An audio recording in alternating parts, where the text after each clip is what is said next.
হ্যাঁ, আমি জানি এটা অনেক রিচ ফুড, আনহেলদি খাবার। এটা সবসময় খাওয়া যায় না বা রেগুলার খাওয়া যায় না। তারপরেও আমরা বাঙালিরা এইসব খাবারের প্রতি অনেক আসক্ত।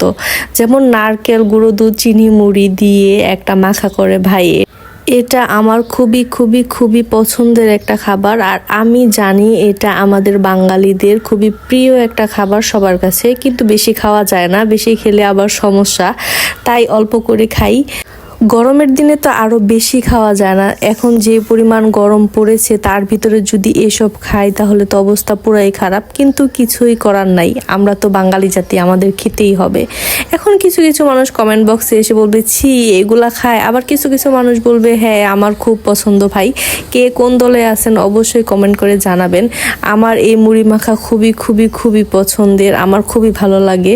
তো আজকে এই পর্যন্তই, আল্লাহ হাফেজ, সবাই ভালো থাকবেন, ধন্যবাদ।